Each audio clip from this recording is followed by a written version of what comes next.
Sappho. L'aurore se levait, la mer battait la plage. Ainsi parla Sappho debout sur le rivage. Et près d'elle, à genoux, les filles de Lesbos se penchaient sur l'abîme et contemplaient les flots. Fatal rocher, profond abîme, je vous aborde sans effroi. Vous allez à Vénus dérober sa victime. J'ai méconnu l'amour. L'amour punit mon crime. Oh Neptune, tes flots seront plus doux pour moi. Vois-tu de quelle fleur j'ai couronné ma tête? Vois ce front, si longtemps chargé de mon ennui, orné pour mon trépas comme pour une fête. Du bandeau solennel étincelle aujourd'hui. On dit que dans ton sein, mais je ne puis le croire, on échappe au courroux de l'implacable amour. On dit que, par tes soins, si l'on renaît un jour, d'une flamme insensée on y perd la mémoire. Mais de l'abîme, ô Dieu, quel que soit le secours, garde-toi de préserver mes jours. Je ne viens pas chercher dans tes ondes propices un oubli passager, vain remède à mes maux. J'y viens trouver le calme des tombeaux. Reçois, ô roi des mers, un joyeux sacrifice. Et vous, pourquoi ces pleurs? Pourquoi ces vains sanglots? Chantez un hymne aux vierges de Lesbos. Importun souvenir, me suivrez-vous sans cesse? C'était sous les bosquets du temple de Vénus. Moi-même, de Vénus insensible prêtresse, je chantais sur l'allure un hymne à la déesse, au pied de ses autels. Soudain, je l'aperçus. Dieu, quel transport nouveau! Oh Dieu, comment décrire? Tous les feux dans mon sein se remplissent à la fois. Ma langue se glaça, je demeurai sans voix, et ma tremblante main laissa tomber ma lyre. Non, jamais au regard de l'ingrate Daphné, qui ne parut plus beau, divin fils de l'automne. Jamais le tir sans main, de pampre couronné, le jeune dieu de l'Inde, en triomphe traîné, n'apparut plus brillant au regard d'Érigone. Tout sortit, de lui seul je me souvins, hélas. Sans rougir de ma flamme, en tout temps, à toute heure, j'errais seul et pensif autour de sa demeure. Un pouvoir plus qu'humain m'enchaînait sur ses pas. Que j'aimais à le voir, de la foule enivrée, au gymnase, au théâtre, attirer tous les yeux, lancer le disque au loin, d'une main assurée, et surtout ses rivaux l'emporter dans nos jeux.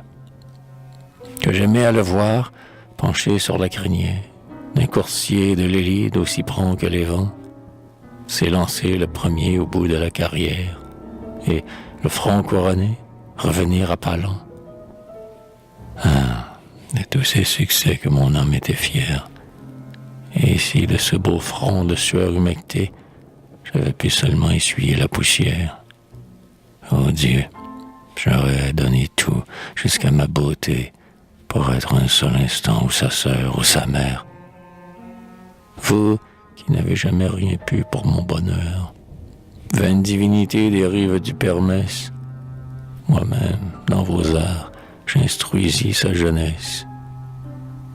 Je composai pour lui ces chants pleins de douceur, ces chants qui m'ont valu les transports de la Grèce, ces chants qui des enfers fléchiraient la rigueur. Malheureuse Sappho n'ont pu fléchir son cœur, et son ingratitude a payé ta tendresse. Redoublez vos soupirs, redoublez vos sanglots, pleurez ma honte, ô filles de Lesbos. Si l'ingrat cependant s'était laissé toucher, si mes soins, si mes chants, si mes trop faibles charmes à son indifférence avaient pu l'arracher, s'il eût été du moins attendri par mes larmes, jamais pour un mortel, jamais la main des dieux n'aurait filé des jours plus doux, plus glorieux. que d'éclat cet amour eût jeté sur sa vie. Ces jours à ses dieux même auraient pu faire envie. Et l'amant de Sappho, fameux dans l'univers, aurait été, comme eux, immortel dans mes vers. C'est pour lui que j'aurais, sur les autels propices, fait fumer en tout temps l'encens des sacrifices. Ô Vénus, c'est pour lui que j'aurais, nuit et jour, suspendu quelque offrande aux autels de l'amour. C'est pour lui que j'aurais, dans les nuits entières, aux trois fatales sœurs adressé mes prières. Ou bien que, reprenant mon luth mélodieux, j'aurais redit les airs qui lui plaisaient le mieux. Pour lui, j'aurais voulu, dans les jeux d'Ionie, disputer aux vainqueurs les palmes du génie. Que ces lauriers brillants mon orgueil offert, en les cueillant pour lui, m'auraient été plus chers.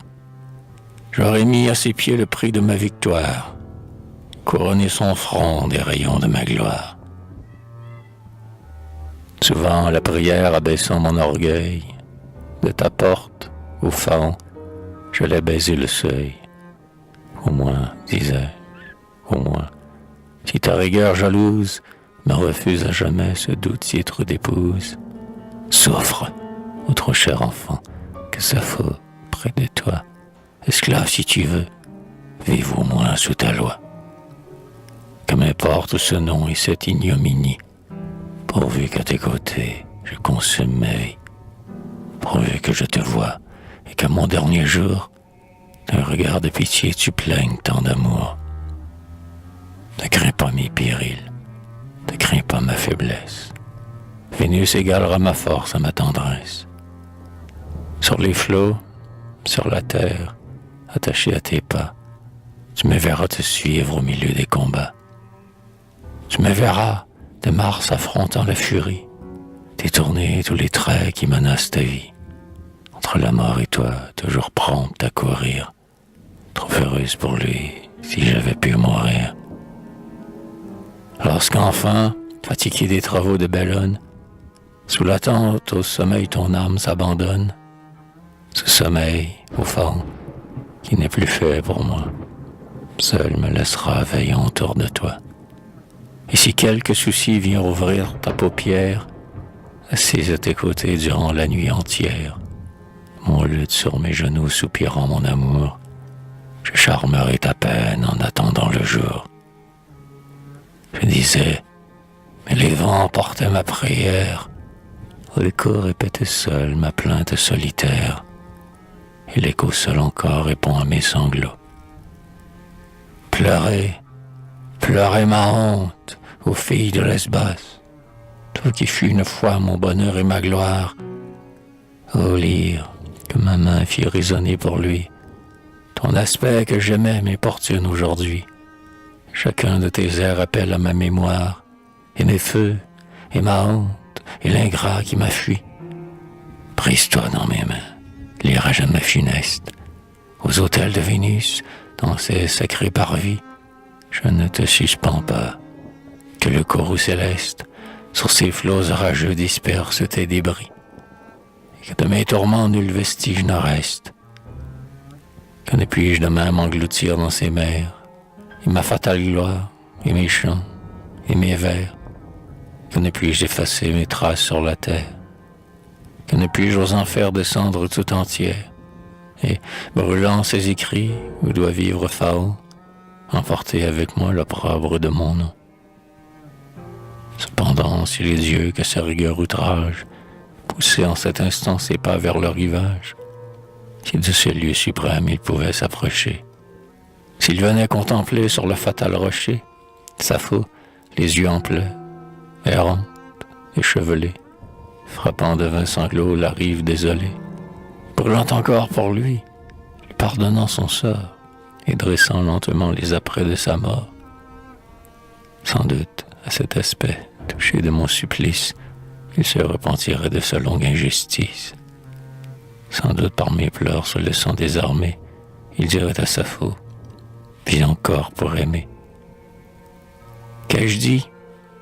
Loin de moi quelques remords peut-être.